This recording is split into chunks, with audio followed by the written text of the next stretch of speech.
इसलिए अपने अपने रहस्यों की खातिर उन दोनों ने उस दिन के बारे में कुछ भी नहीं बताया। इसका उन दोनों में से किसी पर भी कोई प्रभाव नहीं पड़ा। उनका रिश्ता हमेशा की तरह आरामदायक और स्वाभाविक था। आपने ऐसी जगह क्यों चुनी? जियान ए ने मनोरंजन के साथ चारों ओर देखा। यह मिठाई घर लड़कियों की शैली का विशिष्ट था। ये भाई वूबी के स्वभाव से मेल नहीं खाता था। तुम्हें ये पसंद नहीं है? वूबी ने पलकें झपकाईं। उसने जियोए को खुश करने के लिए इस जगह को चुना। क्या लड़कियों को मीठी चीजें खाना और ऐसी स्वप्निल जगह पर आना पसंद नहीं था? जियान ए ने सार्थक अभिव्यक्ति के साथ सिर हिलाया। मुझे ये पसंद है, ये काफी अच्छा है। जब वूबी ने ये सुना तो वह मुस्कुराए बिना नहीं रह सका। उसने अपनी लंबी उंगलियों से मिठाई के मेनू को आगे बढ़ाया और जियान ऐसे धीरे से कहा, देखो, तुम क्या खाना चाहते हो? जियान ए ने उस पर नजर डाली। मिठाइयों के नाम बहुत कलात्मक थे और अस्पष्ट दिखते थे। हालांकि उसे बहुत अधिक मीठा खाना पसंद नहीं था, इसलिए उसने लापरवाही से हरे सेब से बनी मिठाई की ओर इशारा किया। मुझे ये हरा प्रकाशवन चाहिए। वूबी ने सिर हिलाया और खड़ा हो गया। वह ऑर्डर देने के लिए काउंटर पर गया और नंबर प्लेट लेकर लौटा। वूबी के बैठने के बाद जियान ए ने उसकी ओर देखा और कहा, भाई वूबी, मैंने अपने भाई को वह कार चलाने दी जो आपने मुझे पहले दी थी। जैसे ही वह बोली, जियान ए थोड़ा क्षमा प्रार्थी दिखी।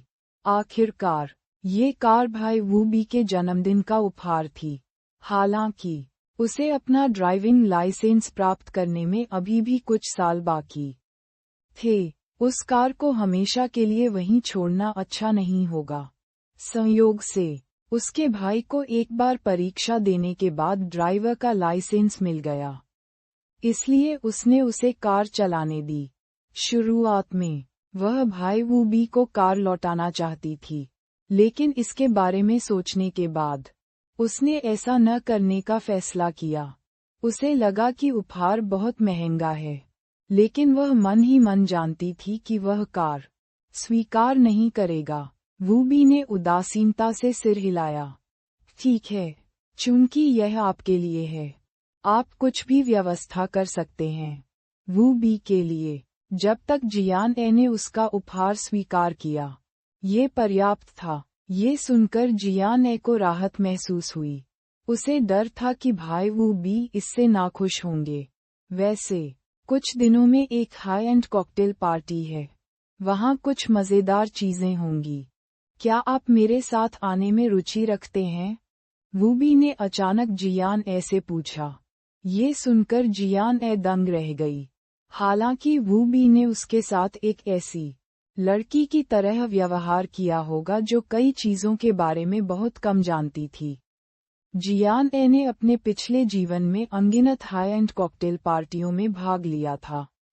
ऐसी कॉकटेल पार्टियों में आमतौर पर किसी साथी के साथ शामिल होना पड़ता था। हालांकि भाई वूबी उससे पूछ रहे थे कि क्या वह रुचि रखती है। वह उसे अपनी महिला साथी बनने के लिए आमंत्रित कर रहे थे। वह 15 साल की उम्र में थोड़ी छोटी थी, लेकिन एक जोड़े के लिए ऐसी कॉकटेल पार्टी में शामिल होने की कोई सख्त आवश्यकता नहीं थी।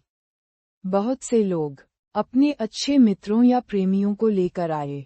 निस्संदेह ऐसे लोग भी थे जो अपनी बहन को लेकर आए थे। क्यों? क्या भाई वूबी का अच्छा दोस्त पहले ही चला गया? जियान ए ने तुरंत वूबी के इरादों को उजागर कर दिया और उसकी आंखों में दिलचस्पी की झलक दिखाई दी। वूबी हंसने से पहले एक पल के लिए रुका। उसने बेबसी से सिर हिलाया। वह नहीं गई। मैं तुम्हें अपने साथ चलने के लिए आमंत्रित करना चाहता था। साथ ही वह आश्चर्यचकित हुए बिना नहीं रह सका कि जियोए ये बता सका कि वह उसे अपनी महिला साथी के रूप में आमंत्रित कर रहा था। उन दोनों के मन में कोई विचलित करने वाले विचार नहीं थे। इसलिए जियान स्वाभाविक रूप से वू बी के निमंत्रण को अस्वीकार नहीं करेगा। इसके अलावा उसे ये कहते हुए सुनकर कि कुछ मजेदार होगा, वह काफी उत्सुक थी। उसने तुरंत सिर हिलाया। ठीक है, मुझे अपने जन्मदिन पर एक बहुत सुंदर पोशाक मिली है। ऐसा लगता है कि यह अब काम आएगी। वू बी ने अपनी भौहें सुंदर ढंग से ऊपर उठाईं। मैं अभी भी सोच रहा था कि क्या मुझे आपके लिए एक सेट तैयार करना चाहिए। मुझे उम्मीद नहीं थी कि आप तैयार होकर आएंगे। जियान ने कंधे उचकाए और कोई टिप्पणी नहीं की। 3 दिन बाद शाम को कॉकटेल पार्टी थी। बताया गया कि यह कॉकटेल पार्टी हर साल एक बार बैयून शहर में आयोजित की जाएगी। बैयून शहर की सभी शीर्ष हस्तियां आसपास होंगी और यहां तक कि अन्य प्रांतों के कई अमीर लोग भी भाग लेंगे। वांग यूनफा के घर पर पिछली बार शराब विषाक्तता का शिकार होने के बाद से वांग यूनफा 1 महीने से अस्पताल में ठीक हो रहे थे। अब अंततः उन्हें छुट्टी दे दी गई और वे घर आ गए। इस घटना के बाद हालांकि वांग यूनफा की मृत्यु नहीं हुई, लेकिन उसने खुद को आधा मौत तक डरा दिया।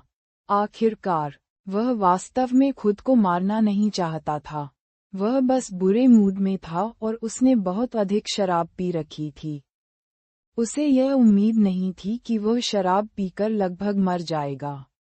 ली जिया ने बहुत पहले ही घर की सफाई कर दी थी। वांग यूनफा लगभग मर ही गए थे। भले ही ली जिया गुस्से में थी, वह अब इसे बाहर नहीं निकाल सकती थी। पिताजी, माँ, पहले बैठिए, मैं आपके लिए सेब धोने जाऊंगा।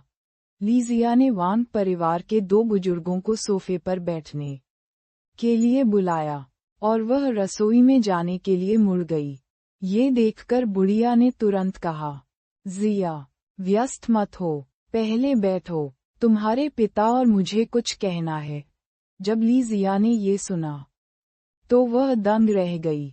उसने अवचेतन रूप से वांग यूनफा की ओर देखा, जो चुप थी। हालांकि वह हैरान थी, फिर भी वह आज्ञाकारी रूप से सोफे पर बैठी रही। बुढ़िया ने पहले आह भरी। उसने अपने सबसे छोटे बेटे की ओर देखा और फिर अपनी बहू की ओर। फिर उसने कहा, तुम्हारे पिता और मैं जानते हैं कि तुम लोग घर की वजह से नाखुश हो, लेकिन चूंकि हालात पहले ही यहाँ तक पहुँच चुके हैं, तो तुम कुछ भी करो, इससे कोई फायदा नहीं होगा, है ना? इस मामले में यूनफा को नुकसान हुआ, इसलिए उसका परेशान होना वाजिब है। लेकिन चाहे कुछ भी हो, हम अपनी जान जोखिम में नहीं डाल सकते। ठीक है, आपके पिता और मैं बूढ़े हैं, और हम इस तरह डरने का जोखिम नहीं उठा सकते, माँ। यूनफा ने जानबूझकर ऐसा नहीं किया। सौभाग्य से, ये सिर्फ एक डर था, लेकिन खतरनाक कुछ भी नहीं था। चिंता मत करो, मैं भविष्य में उसकी देखभाल करूंगा और उसे कम पीने दूंगा। ली जिया बात करने में अच्छा था। उसने तुरंत बुढ़िया को सांत्वना दी। बूढ़े ने सिर हिलाया और बुढ़िया की ओर देखा। ठीक है, इन चीजों के बारे में बात करना बंद करो, चलो काम पर आते हैं। जैसे ही बूढ़े व्यक्ति ने बोलना समाप्त किया, ली जिया उसे अजीब नजरों से देखने के अलावा कुछ नहीं कर सका। यहाँ तक कि वांग यूनफा ने भी उत्सुकता से ऊपर देखा। व्यापार, क्या काम? बुढ़िया ने अपनी जेब से एक लाल बैंक बुक निकाली और मेज पर रख दी। उसने फिर से आह भरी और कहा, तुम्हारे पिता और मैं तुम्हें ये पैसा दे रहे हैं। तुम्हारा भाई अमीर है, इसलिए हमें भविष्य में उसके बारे में चिंता करने की जरूरत नहीं है। साउथ सिटी के ध्वस्त होने के बाद तुम्हारे पिता और मैं विध्वंस शुल्क खर्च नहीं कर सकते, हम इसे तुम्हें दे देंगे। विध्वंस शुल्क? वांग यूनफा हैरान रह गया। वह जल्दी से बैंक बुक लेने के लिए पहुंचा और उसे खोला। जब उसने बैलेंस कॉलम देखा तो उसकी आंखें चौड़ी हो गईं। 5 लाख युआन। वांग यूनफा को अपना सिर गर्म महसूस हुआ। उसके पास अपनी अभिव्यक्ति को नियंत्रित करने का भी समय नहीं था और उसके चेहरे पर एक मूर्खतापूर्ण मुस्कान आ गई। बूढ़े व्यक्ति ने कहा, उन्होंने अभी तक विध्वंस शुल्क का भुगतान नहीं किया है। आपकी माँ और मैंने आपके भाई से यह पैसा उधार लिया था। जब हमें विध्वंस शुल्क का भुगतान मिलेगा तो हम उसे वापस कर देंगे। ली जिया ने बैंक बुक ली और उस पर संख्याएं देखकर उसे सुखद आश्चर्य हुआ। हालांकि वह वांग युनफा की तुलना में बहुत अधिक आरक्षित थी, इसलिए उसने केवल चौंकने का नाटक किया। यह, पिताजी, माँ, क्या आप ये हमें दे रहे हैं? ये 50,000 युआन या 1,50,000 युआन नहीं, बल्कि 500,000 युआन था। इस युग में एक साधारण परिवार के लिए 5 लाख युआन निस्संदेह एक बहुत बड़ी राशि थी। बुढ़िया ने फिर से आह भरी और सिर हिलाया। हमने आपको जो दिया है उसे आपको वापस करने की जरूरत नहीं है, जब तक आप भविष्य में एक अच्छा जीवन जीते हैं। ये किसी भी चीज से बेहतर है। चाहे आप इस पैसे को भविष्य के लिए बचाएं या एक छोटा सा व्यवसाय करने के लिए इसका एक हिस्सा निकालें, ये सब आपको तय करना है। आपके पिता और मैं हस्तक्षेप नहीं करेंगे। बूढ़ा आदमी मदद नहीं कर सका, लेकिन उसने कहा, लेकिन तुम्हारी माँ और मुझे पहले चीजें स्पष्ट करनी होंगी। हम बूढ़े हैं और ये पैसा केवल आखिरी बार ही तुम्हारी मदद कर सकता है। यदि तुमने ये पैसा दोबारा खो दिया, तो तुम्हारी माँ और मैं अब तुम्हारी परवाह नहीं करेंगे। उन्होंने विध्वंस शुल्क का आधे से अधिक हिस्सा अपने निकम्मे बेटे को दे दिया।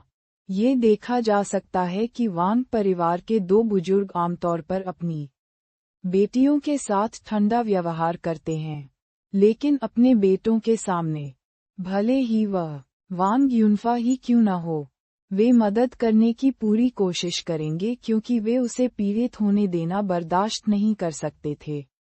वांग युनफा इतना उत्साहित था कि वह चीखना चाहता था। 5 लाख युआन। उन्होंने अपने जीवन में इतना पैसा कभी नहीं देखा था। जैसे कि किसी चीज ने विध्वंस की घटना से उत्पन्न निराशा को तुरंत दूर कर दिया हो।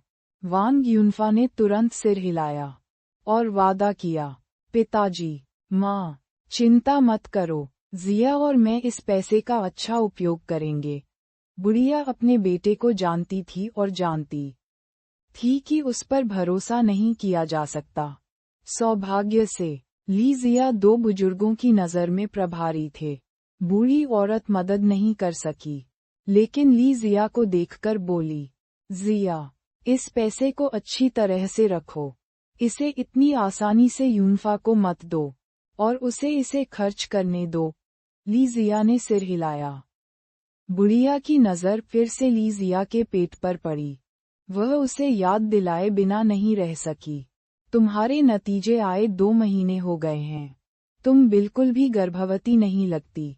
मुझे डर है कि हाल ही में इन परेशान करने वाले मामलों के कारण तुम ठीक से खाना नहीं खा रही हो। चाहे कुछ भी हो, तुम्हारे गर्भ में बच्चा है, पेट पहले आना चाहिए। आप इसे नज़रअंदाज नहीं कर सकते। यदि बुढ़िया ने इसका उल्लेख नहीं किया होता, तो ली जिया और वांग युनफा लगभग भूल गए होते कि उनके पास बताने के लिए झूठ था। सौभाग्य से ली जिया की कमर पर थोड़ी चर्बी थी, अन्यथा वह एक गर्भवती व्यक्ति की तरह कैसे दिखती। जब वह वापस होश में आए, तो ली जिया जल्दी से मुस्कुराई और सिर हिलाया। माँ, चिंता मत करो, मैं अपना अच्छे से ख्याल रखूंगा। बूढ़े जोड़े को विदा करने के बाद वांग युनफा ने उत्साह से ली जिया को गले लगाया और चिल्लाया, पत्नी, हमारे पास पैसा है, 5 लाख युआन, हमारे पास पैसा है। ली जिया के चेहरे पर भी मुस्कान थी, लेकिन उसने नाराज होने का नाटक किया और वांग युनफा के कंधे पर मुक्का मार दिया। अपनी बेकार शक्ल देखो, मुझे जल्दी से नीचे बिठाओ। हम इस पैसे का उपयोग कैसे करते हैं? वांग युन ने ली जिया को रिहा कर दिया और चमकती आंखों से पूछा। मुझे इसके बारे में सोचने दीजिए और देखने दीजिए कि क्या कोई छोटा व्यवसाय है जो हम कर सकते हैं। जैसे ही वह बोली, ली जिया फिर से भौहें चढ़ाने लगी और चिंतित दिखी। मेरा पेट अब एक समस्या है। मुझे डर है कि मैं इसे लंबे समय तक छिपा नहीं सकता। आप किस बात से भयभीत हैं? चलो अब बच्चे को जन्म दें। ऐसा लग रहा था कि वांग यूनफा को मुर्गे के खून का इंजेक्शन लगाया गया था। उसने ताकत लगाई और ली जिया को ऊपर ले गया। उसकी चीखों को नजरअंदाज करते हुए वह उत्सुकता से शयन कक्ष में चला गया। दोपहर 5:30 बजे जियान यू मनोरंजन कंपनी से काम के बाद बायुन कमर्शियल बिल्डिंग की ओर चला गया। चिकनी और स्टाइलिश पोर्श एक वैश्विक सीमित संस्करण वाली स्पोर्ट्स कार थी। यहाँ तक कि बायुन शहर में भी यह अनिवार्य रूप से राहगीरों को रुकने और देखने के लिए आकर्षित करता था। जियान यू कुछ दिनों से इस कार को चला रहा था। पहले तो वह थोड़ा डरा हुआ था। हालांकि आखिरकार यह एक प्रसिद्ध कार थी। इसका प्रदर्शन सभी पहलुओं में उत्कृष्ट था। इससे परिचित होने के बाद जियान यू और अधिक प्रशिक्षित हो गया। जियान यू ने कार को सड़क के किनारे रोका और बाहर निकलने के बाद उसे लॉक कर दिया। उसने पीछे से अपना नाम पुकारते हुए एक परिचित आवाज सुनी, जियान यू। उसकी आवाज में अनिश्चितता ने जियान यू की पीठ कड़ी कर दी। हालांकि कुछ महीने बीत चुके थे, जियान यू अभी भी इस आवाज से परिचित था। हर बार जब उसका नाम उसके मुंह से निकलता था तो यह एक जादुई शक्ति की तरह लगता था जो उसके दिल को रोमांचित कर देती थी। वह पीछे मुड़ा और दो चमकती आंखों से मिला। लड़की ने घुटने तक की लंबाई वाली पीली पोशाक पहन रखी थी। उसका अति सुंदर फिगर उत्तम और नाजुक था। उसकी कोमल, गोरी और पतली भुजाएं उसकी छाती के सामने थोड़ी सी क्रॉस हो गई थीं, जिससे उसे थोड़ी असहज स्थिति महसूस हो रही थी। उसके मासूम और आकर्षक चेहरे के साथ साथ उसकी आंखों में एक चमक सी लग रही थी। लड़की कमजोर, सुंदर और गतिशील थी। वह उस प्रकार की देवी थीं जो एक नज़र से लोगों को प्रभावित कर सकती थीं और उनकी रक्षा करने की इच्छा पैदा कर सकती थीं। जब वे दोबारा मिले तो ऐसा लगा जैसे एक पूरी जिंदगी बीत गई हो। जियान यू एक पल के लिए स्तब्ध रह गया। ये तुम हो? जब कियाओ येना ने जियान यू का चेहरा देखा तो वह आश्चर्य से बोली। हालांकि इतना कहने के बाद उन दोनों के बीच माहौल बेहद अजीब हो गया। जियान यू ने मिश्रित भावनाओं से उसकी ओर देखा। वह नहीं जानता था कि कियाओ येना का शांति से सामना कैसे किया जाए। ये उनका पहला प्यार था, जिसे उन्होंने कभी सच्चे दिल से पसंद किया था और पोषित। उनका रिश्ता धुएं और आग जितना छोटा था। इसके खत्म होने से पहले वे आधिकारिक तौर पर अलग भी नहीं हुए थे। थोड़ा सिर हिलाते हुए जियान यू ने शांत रहने की पूरी कोशिश की। उन्होंने कियाओ येना का अभिवादन किया। बहुत दिनों से नहीं मिले। यह वाक्य सपाट और दूरगामी था। पहले की स्नेहमयी और कोमल भावनाएं अब वहां नहीं थीं। केवल विनम्रता थी। कियाओ येना का दिल रुक गया। उसने ये भी सोचा था कि क्या वह इस विशाल बायुन शहर में जियान यू के साथ फिर से मिलेगी।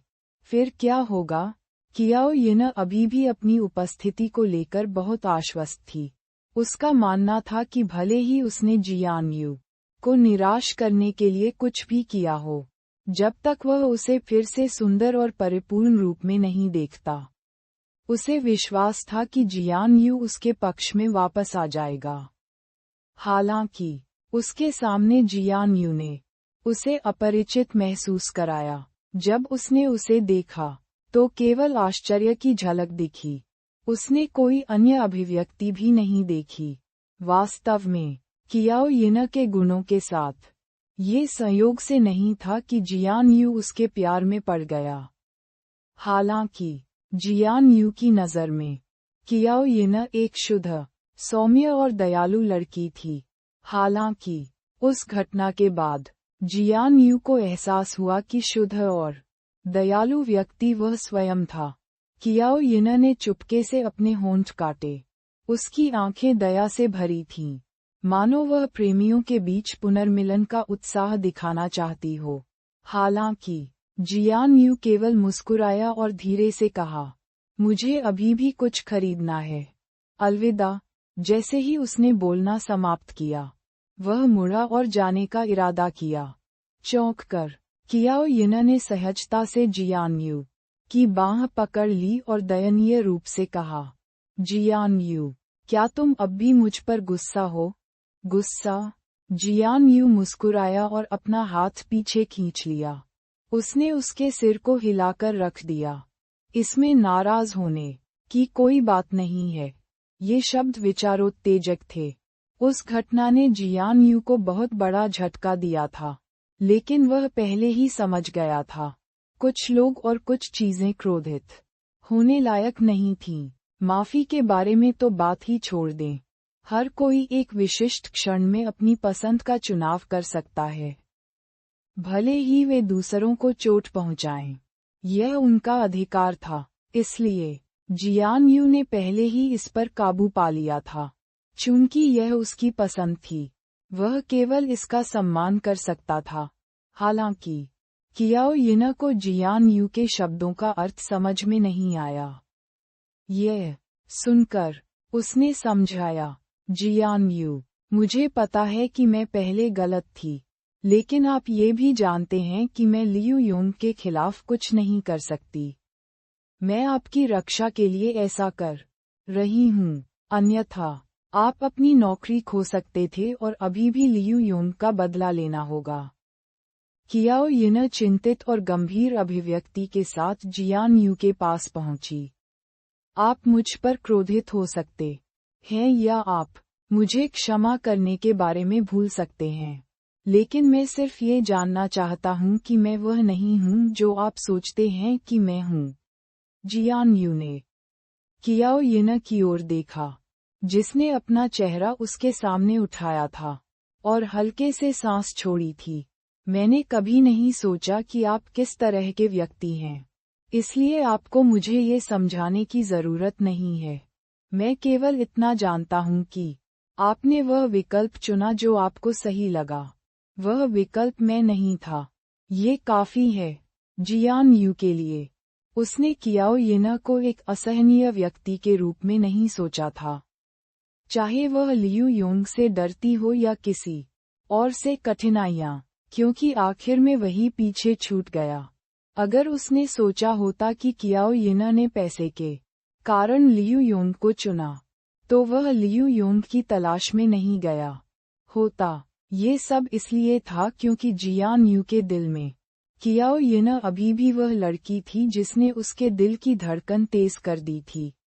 हालांकि ये सब पहले ही खत्म हो चुका था, वह इस तथ्य को नहीं बदल सकता था कि इस प्रक्रिया में उसे चोट लगी थी। इसलिए जियान यू कियाओ यिन का सामना कर रहा था जैसे कि वह एक पूर्ण अजनबी का सामना कर रहा हो। एक समय वह उसे सचमुच पसंद करता था, वह अब उसे पसंद नहीं करता था। जियान यू की अविचल अभिव्यक्ति देखकर कियाओ यिन की आंखों में अविश्वास भर आया। यह वह प्रतिक्रिया नहीं थी जो जियान यू को उसका सामना करते समय करनी चाहिए थी। उसे ऐसा नहीं होना चाहिए। जियान यू। कियाओ यिन ने अपनी आवाज नरम की और जियान यू की बांह को फिर से पकड़ने के लिए आगे बढ़ी। हालांकि जियान यू ने अपना शरीर थोड़ा मोड़ लिया और उससे बच गया। उन्होंने कहा, बस, मैं जल्दी में हूँ, अलविदा। यह अलविदा एक सच्ची अलविदा थी। जियान यू उससे आगे निकल गया और बिना पीछे देखे चला गया। कियाओ यिन का हाथ हवा में ही जम गया। धीरे धीरे मुट्ठी में सिमटने से पहले यह एक लंबा क्षण था। पीछे मुड़कर देखने पर जियान यू की आकृति लंबे समय से लोगों के समुद्र में डूबी हुई थी। कियाओ यिन का चेहरा उदास था और उसका गला कड़वा था। वह काफी देर तक बिना हिले डुले वहीं खड़ी रही। जियान यू सुंदर था, उसका फिगर उत्तम था और उसका व्यक्तित्व सौम्य था। थोड़ा गरीब होने के अलावा वह कियाओ यिन के दिल में आदर्श प्रेमी था। उसने अपना दिमाग खो दिया और जियान यू को छोड़ दिया। दरअसल उसे अगले दिन इसका पछतावा हुआ। हालांकि लियू योंग अमीर था, लेकिन वह सभी पहलुओं में जियान यू की तुलना में कुछ भी नहीं था। उसे लियू योंग से कुछ हासिल नहीं हुआ। लियू योंग जैसे व्यक्ति के लिए, चाहे लड़की कितनी भी सुंदर क्यों न हो, वह बस खेल रहा था। बहुत पहले कियाओ यिन लियू योंग को देख भी नहीं पाई थी। उसने कभी भी जियान यू को पूरी तरह से जाने नहीं दिया था। और फिर भी आज एक अप्रत्याशित पुनर्मिलन था। उसने सोचा कि भगवान ने उन्हें एक और मौका दिया है, लेकिन उसे इस तरह खत्म होने की उम्मीद नहीं थी। हार मानने को तैयार न होते हुए कियाओ यिन जाने के लिए मुड़ी, लेकिन उसने देखा कि पोश सड़क के किनारे खड़ी है। वह अभी अपने प्रदर्शन में तल्लीन थी जब उसे अचानक याद आया कि जियान यू इस कार से उतरा था। हालांकि वह कारों के बारे में बहुत कम जानती थी, फिर भी वह एक स्पोर्ट्स कार और एक साधारण कार के बीच अंतर कर सकती थी। उसके सामने वाली कार महंगी थी। जब वे दोनों अभी भी एक साथ थे, जियान यू को बार के प्रमुख के रूप में पदोन्नत किया गया था। उनका मासिक वेतन केवल 1000 युआन था। इसके अलावा वह उसके परिवार की स्थिति जानती थी। वह किसी अमीर परिवार से नहीं थे, अन्यथा वह बार में काम नहीं कर रहा होता। उस समय कियाओ यिन ने जियान यू की सुंदर उपस्थिति देखी और उसे इस बात से कोई आपत्ति नहीं थी कि उसके पास पैसे नहीं हैं। हालांकि अपने सामने कार को देखकर कियाओ यिन खुद से पूछने से खुद को नहीं रोक सकी, क्या हो रहा है? यहाँ तक कि अगर कोई व्यक्ति जो कारों के बारे में कुछ भी नहीं जानता था, उसने आंख मूंदकर अनुमान लगाया, तो ये कार कम से कम 1 मिलियन युआन की होनी चाहिए। क्या जियान यू ऐसी कार खरीद सकता है? क्या ऐसा हो सकता है? कियाओ यिन के मन में एक गंदा विचार आया और उसने भौहें चढ़ा दीं। आखिरकार कियाओ यिन की नज़र में अन्य जियान यू की अच्छी दिखने वाली उपस्थिति के अलावा उसके लिए इतनी अच्छी कार खरीदने का कोई अन्य तरीका नहीं था। चूंकि यही मामला था, तो उसे तुच्छ समझने का क्या अधिकार था? वह गुस्से में खर्राटे लेती हुई गुस्से में वहां से जाने के लिए मुड़ी। माँ, मुझे अब भी लगता है कि नारंगी रंग का धनुष अच्छा लगता है। गहरे हरे रंग का धनुष बहुत पुराने जमाने का है। ये पिताजी के जैसा ही है। बेयुन मॉल की सबसे ऊपरी मंजिल पर प्रसिद्ध बुटीक में जियान यी ने कियाओ शुई से कहा। जियान यिचेन, जो दूसरी तरफ थे, ने तुरंत डांटा, नारंगी बहुत पुराने जमाने का है, यह आप पर सूट करता है। मुझे स्थिर गहरा हरा पसंद है। बच्चे, तुम्हारी यह कहने की हिम्मत कैसे हुई कि तुम्हारी बहन पुराने जमाने की है? जियान यी इतनी गुस्से में थी कि उसकी नाक से धुआं निकलने लगा था। उसे इससे नफरत थी जब दूसरे लोग उसके सौंदर्य शास्त्र पर संदेह करते थे। नारंगी रंग अधिक चमकीला और बच्चों के लिए अधिक उपयुक्त था। एक 13 वर्षीय लड़के ने गहरे हरे रंग के कपड़े क्यों पहने हुए थे? वह सिर्फ गहरा होने का दिखावा कर रहा था।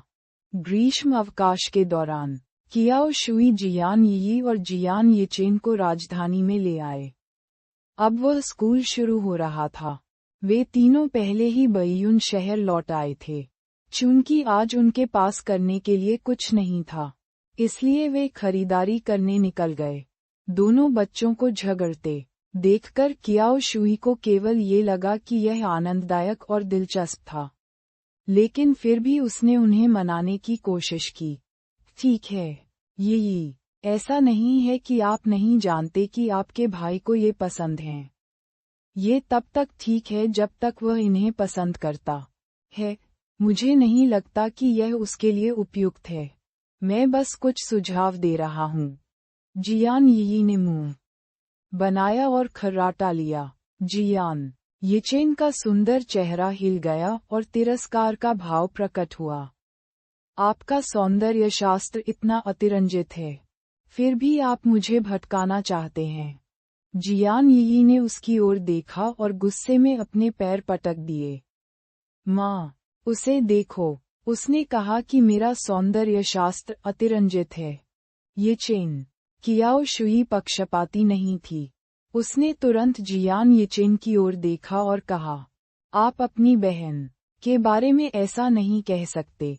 जियान येचेन तुरंत घूम गया और आज्ञाकारी रूप से अपना मुंह बंद कर लिया। मैं खरीदारी से थक गया हूँ।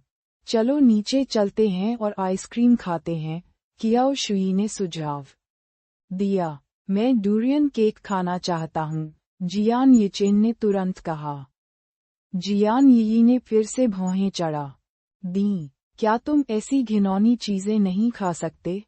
जियान चांगशेंग की तरह जियान येचेन को ड्यूरियन खाना पसंद था। दूसरी ओर जियान यी ने अपनी माँ कियाओ शुई का अनुसरण किया। उसने ड्यूरियन बिल्कुल नहीं खाया। कियाओ शुई ने असहायता से अपना सिर हिलाया और अपनी बेटी की ओर देखा। यदि तुम्हारा भाई खाना चाहता है तो उसे खाने दो, वह तुम्हें अपने साथ खाने के लिए मजबूर नहीं करेगा। लेकिन इसमें से बदबू आ रही है। उद्धरण चिन्ह। जियान यी ने कहा, जैसे कि उसे पहले से ही ड्यूरियन की गंध आ गई हो। उसने तुरंत अपनी नाक भींच ली। जियान येचेन ने उदासीनता से अपने होंठ भींचे। मैं ड्यूरियन केक खाना चाहता हूँ। इस समय चश्मे के नीचे चमकदार आंखों वाला एक पतला मध्यम आयु वर्ग का व्यक्ति अचानक उनके पास दौड़ा।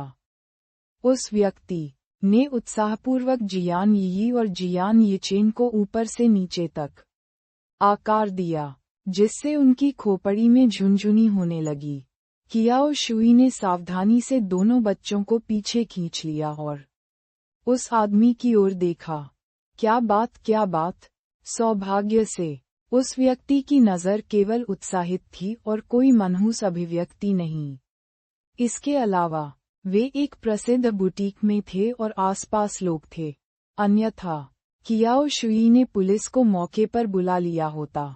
जब उस आदमी ने ये सुना तो उसने जल्दी से अपनी छाती पर लटका हुआ डीएसएलआर उठाया और कियाओ शुई की ओर देखा। मैडम, मैं एक मनोरंजन कंपनी का स्काउट हूँ। मैं देख रहा हूँ कि आपके बेटे और बेटी बहुत फोटोजेनिक हैं। वे उस प्रकार की विकास संभावनाएं हैं जिनकी हमारी कंपनी अभी तलाश कर रही है। क्या मैं उनकी एक तस्वीर ले सकता हूँ? एक स्काउट? ये सुनकर जियान यी ने तुरंत अपना रडार चालू कर दिया। बिना कुछ सोचे समझे उसने झट से सिर हिला दिया। ठीक है। जियान येचेन ने भौहें चढ़ा दीं। मैं नहीं चाहता। कियाओ शुई ने उस आदमी की ओर देखा और देखा कि उसका स्वर गंभीर था। हालांकि उनका ये दावा कि वह एक मनोरंजन कंपनी के जासूस थे, थोड़ा भयावह लग रहा था। आखिरकार वह अपने परिवार के बाहर समाज के साथ शायद ही कभी बातचीत करती थी। वह इन चीजों के बारे में थोड़ा ही जानती थी। जैसे ही वह झिझक रही थी, जियान यी ने पहले ही एक पोज बना लिया था। एक क्लिक के साथ दूसरा पक्ष पहले ही एक फोटो ले चुका था। जियान यी को दिखावा करने की तीव्र इच्छा थी। अब जब उसके सामने एक कैमरा था, तो उसने आत्मविश्वास भरी मुस्कान दिखाई और अलग अलग पोज बनाए। उसने कोई डर नहीं दिखाया। वह एक स्वाभाविक सेलिब्रिटी की तरह लग रही थी। स्काउट भी उत्साहित था, मानो उसे कोई खजाना मिल गया हो।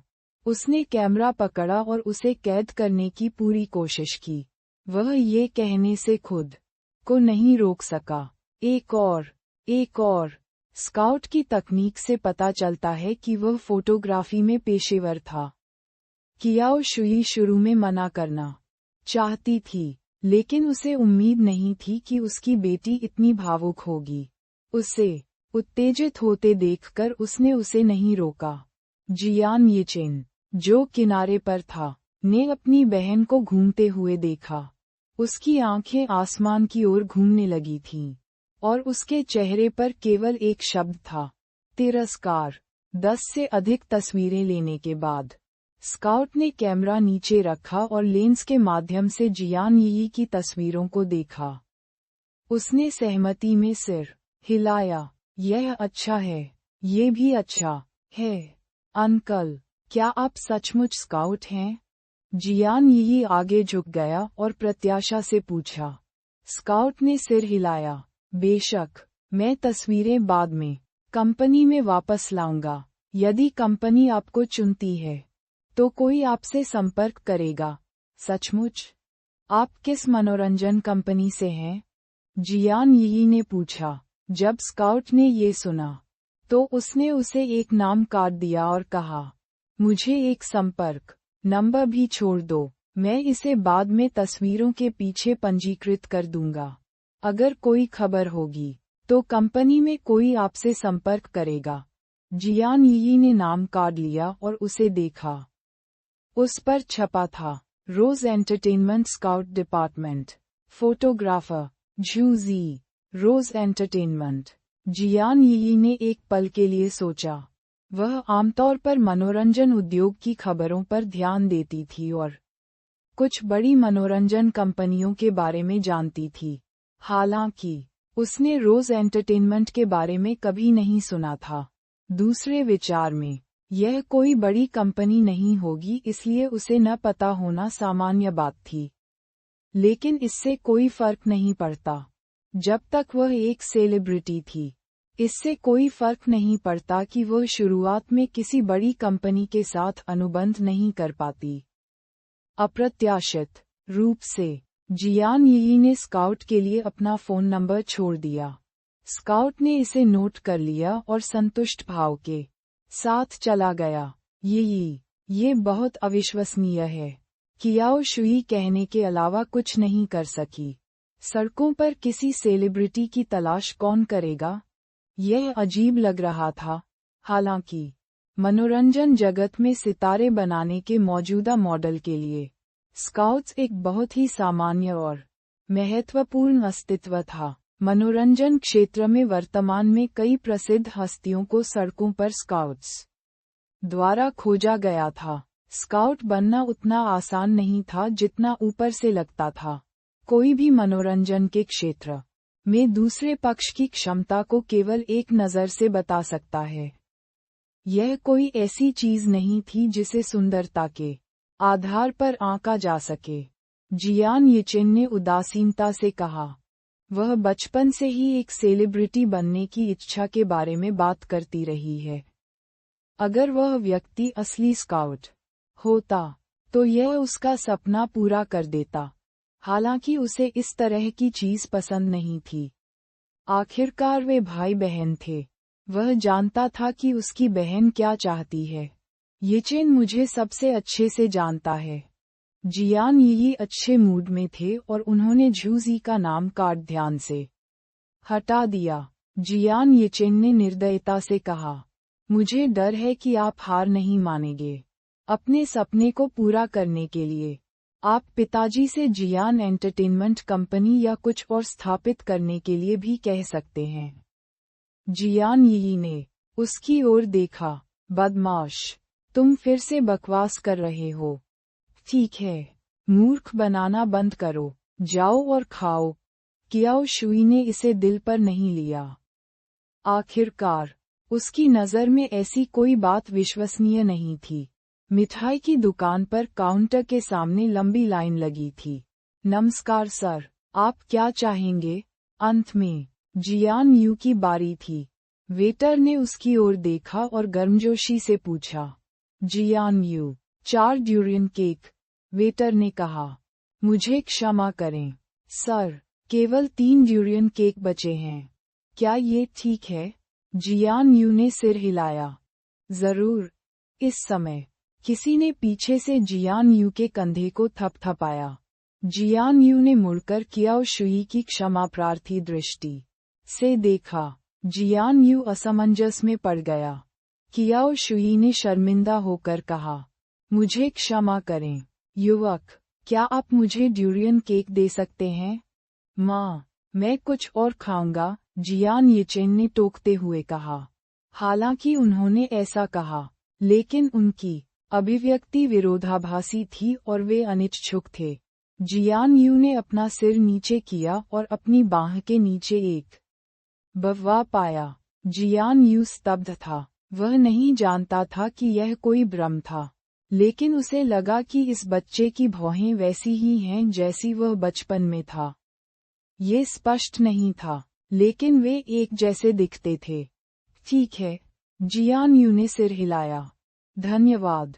कियाओ शुई तुरंत मुस्कुराई और उसे धन्यवाद दिया। तभी जियान येचेन ने ऊपर देखा और जियान यू की हल्की सी मुस्कुराती हुई नजर से देखा। वह शर्मिंदा हुआ और कमजोर होकर बोला, धन्यवाद, भाई। जियान यू मुस्कुराया और धीरे से उत्तर दिया, आपका स्वागत है। जंगली और प्रभावशाली हमर धीरे धीरे रेस्तरां के सामने रुक गई। जियान ए ने अपनी सीट बेल्ट उतार दी और वू बी को अलविदा कहने के लिए मुड़ी। मैं जा रहा हूँ, भाई वू बी। वू बी मुस्कुराए और हल्का सा सिर हिलाया।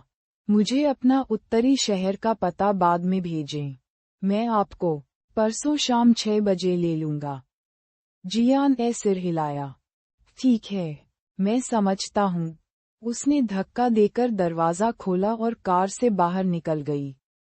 जियान ए ने कार में वू बी की और हाथ हिलाया और देखा कि उसकी कार चली गई। जियो ए। बगल से गुआन ताओ की आवाज आई। जियान ए ने पलट कर देखा और गुआन ताओ को उत्साह से उसकी ओर दौड़ते हुए देखा। आखिरकार मैं तुम्हें देख पाया। ये सच है, मुझे लगा कि तुम गायब थे। जैसे ही वे मिले, गुआन ताओ मदद नहीं कर सके लेकिन शिकायत कर सके। जियान ए शर्मिंदगी में मुस्कुराया। यह अतिशयोक्तिपूर्ण नहीं है, ये सिर्फ इतना है कि मैं इस समय बहुत व्यस्त हूँ। इसके अलावा, आपको ग्रीष्मकालीन नौकरी मिल गई है, इसलिए आपके पास दिन के दौरान समय नहीं है। इस अवधि के दौरान जियान ए ने अपनी सारी ऊर्जा मानसिक साधना तकनीकों पर लगा दी थी और शायद ही कभी बाहर जाती थी। हालांकि उसने ग्रीष्म अवकाश के दौरान गुआन ताओ को कई बार फोन किया था, लेकिन उनका समय कभी मेल नहीं खाता था, इसलिए वे कभी नहीं मिले। हमेशा की तरह, गुआन ताओ को अगले सेमेस्टर के लिए कुछ जीवन यापन का खर्च कमाने के लिए ग्रीष्म अवकाश के दौरान एक अस्थायी ग्रीष्मकालीन नौकरी मिल गई। जब वह हर दिन काम से छूटती थी तो पहले ही बहुत देर हो चुकी थी, इसलिए जियान ने एक दिन काम करने के बाद उसे खेलने के लिए कहने में और भी अधिक अनिच्छुक थी। उस दिन जब क्विंगहुआन बइयुन शहर लौटी तभी वह एक फोन कॉल के जरिए सभी की मुलाकात की व्यवस्था कर सकी। रेस्तरां में प्रवेश करते समय जियान ने और गुआन ताओ ने बातचीत की। निजी कमरे में लिन यी और गाओ यांग जल्दी आ गए थे। जैसे ही वे मिले, गुआन ताओ आश्चर्यचकित होकर लिन यी को देखने से खुद को नहीं रोक सके। ओह माय, लिन यी, क्या आप अफ्रीका गए थे? मार्शल आर्ट स्कूल में लिन यी के ग्रीष्मकालीन प्रशिक्षण के दौरान सूरज की रोशनी में वह कुछ डिग्री तक काला हो गया था। उसकी गोरी त्वचा खत्म हो गई थी और वह यान तियान की कांस्य त्वचा से भी अधिक गहरा दिखने लगा था। दूसरी ओर, गाओ यांग, जो उनके साथ मार्शल आर्ट स्कूल में प्रशिक्षण ले रहे थे, को ऐसी कोई समस्या नहीं थी। ऐसा इसलिए था क्योंकि यंग मास्टर गाओ हमेशा उत्कृष्ट रहे थे। हर सुबह जाने से पहले वह सनस्क्रीन लगाते थे। ट्रेनिंग के दौरान वह इसे 2 बार लगाते थे। न केवल उसका रंग काला नहीं हुआ बल्कि वह सफेद भी हो गया। लिन यी उदासीनता से मुस्कुराईं। गर्मियों की लंबी छुट्टियां हो गई हैं। मैं गलती से थोड़ा सा सांवला हो गया हूँ। गुआन ताओ ने दबी हुई मुस्कान के साथ जियान ए को देखा और मन ही मन सोचा, बस थोड़ा सा काला हो गया, अपने माथे पर अर्धचंद्र के साथ। आप जस्टिस बाओ बन सकते हैं। हालांकि लिन यी को कोई परवाह नहीं थी। उसकी त्वचा ऐसी थी जो सूरज के संपर्क में आने पर काली पड़ जाती थी, लेकिन धूप में न निकलने पर वह धीरे धीरे गोरी हो जाती थी। एक बच्चे की त्वचा पुनर्जनन और मेलाटोनिन क्षमताएं स्वाभाविक रूप से एक वयस्क की तुलना में बहुत अधिक मजबूत थीं। स्कूल शुरू होने के बाद उसकी त्वचा में धीरे धीरे बदलाव आना चाहिए। कुछ ही समय बाद यान तियान और सी यूहान एक के बाद एक रेस्तरां में पहुंचे। गर्मियों की छुट्टियों के दौरान यान तियान जिया क्विंगहुआन के साथ राजधानी में प्रोडक्शन टीम में छोटे मोटे काम करने गया। ये दिन उनके लिए भी आसान नहीं थे।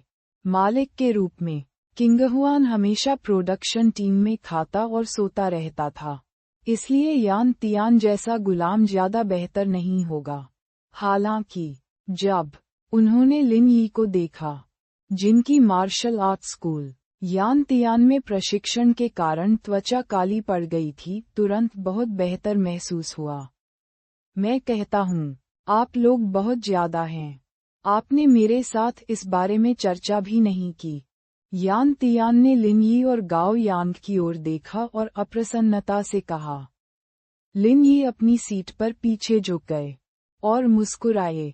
अभी आपके जाने में देर नहीं हुई है, गाओ यांग, और मैंने केवल 1 महीने के लिए सीखा। क्या बात है? क्या तुम अब उड़ सकते हो? यान तियान ने उन दोनों की ओर देखा और तिरस्कारपूर्वक पूछा। गाओ यांग ने उदासीनता से उत्तर दिया, उस हद तक नहीं, लेकिन एक हाथ आपसे निपटने के लिए पर्याप्त से अधिक होना चाहिए। यान तियान, यदि तुमने मुझे छूने की हिम्मत की, तो मैं छेड़छाड़ पर चिल्लाऊंगी। पफट गुआन ताओ चाय का एक कौर बाहर थूकने से खुद को नहीं रोक सका। सभी की निगाहें अपनी ओर देखकर गुआन ताओ ने खांसते हुए अपना हाथ हिलाया। जारी रखें, जारी रखें। किसी ने उसे एक सफेद रेशमी रुमाल दिया। गुआन ताओ इसे लेने के लिए हाथ बढ़ाने ही वाली थी कि उसका शरीर अकड़ गया, जैसे उसने कुछ सोचा हो। जब उसने ऊपर देखा तो 2 सुनहरे कड़ाई वाले अक्षर एलवी उसकी आंखों में समा गए। इससे गुआन ताओ इतनी डर गई कि उसने तुरंत 2 नैपकिन फाड़ दिए। उसने हैरान गाओ यांग की ओर देखा और जोर से हंसी। मैं इसका उपयोग कर सकता हूँ। क्या मजाक? उस पर अभी भी पहले का रेशमी रुमाल बकाया था, इसलिए उसने उसे दोबारा इस्तेमाल करने की हिम्मत नहीं की। गाओ यांग शर्मिंदा नहीं थे। उसने रेशमी रुमाल को खूबसूरती से मोड़कर अपनी जेब में रख लिया। इसी समय निजी कमरे का दरवाजा फिर से खुला हुआ था। जिया क्विंगहुआन और चेन जिन एक साथ चले, ये देखकर कि हर कोई आ गया है। जिया क्विंगहुआन ने तुरंत शर्मिंदगी में अपना हाथ लहराया। क्षमा करें, क्षमा करें, मैं ज्यादा सो गया। इस बिंदु पर ग्रीष्म अवकाश समाप्त होने से पहले हर कोई फिर से इकट्ठा हुआ। जब उन्होंने लिन यी को देखा, तो उन्होंने जिया क्विंगहुआन और गुआन ताओ की तरह ही प्रतिक्रिया की। वे इतने डर गए कि पीछे की ओर गिर पड़े, उस व्यक्ति को पहचानते हुए। जिया क्विंगहुआन ने अपनी आंखें चौड़ी कीं और पूछा, अरे लिन यी, क्या तुमने टैनिंग लोशन लगाया है? लिन यी ने उदासीनता से अपना हाथ लहराया। मैं बस खेल रहा हूँ। मैं 2 दिनों में सफेद रंग में वापस आ जाऊंगा। मैंने सुना है कि आप मार्शल आर्ट सीखने के लिए किसी मार्शल आर्ट स्कूल गए थे। क्या ये सच है? जिया क्विंगहुआन ने उनकी ओर देखा और बैठने के बाद पूछा। उसकी नज़र गाओ यांग पर पड़ी और उसने आश्चर्य से कहा, गाओ यांग उस व्यक्ति की तरह नहीं दिखती जो इस तरह की जगह पर जाएगी। जियान ए ने सिर हिलाया। सी यू और मैं पहले गए। लिन यी और गाओ यांग उसके बाद ही गए। क्या आप रुचि रखते हैं? आप भी प्रशिक्षण ले सकते हैं। जब जिया क्विंगहुआन ने ये सुना, तो उसने जल्दी से अपना सिर हिला दिया। मेरे बारे में भूल जाओ। जब मैं प्रसिद्ध हो जाऊंगा तो मैं हर दिन अपनी सुरक्षा के लिए 10 अंगरक्षक रखूंगा। मुझे मार्शल आर्ट का अभ्यास करने की आवश्यकता नहीं है। किंग हुआन, क्या आपने फिल्मांकन पूरा कर लिया? मैं आपको टेलीविजन पर कब देख सकता हूँ? गुआन ताओ ने तुरंत जिया क्विंगहुआन की ओर देखा और पूछा। जिया किंगहुआन ने अपने होंठ भींचे और कहा, मैं निश्चित रूप से नहीं कह सकती।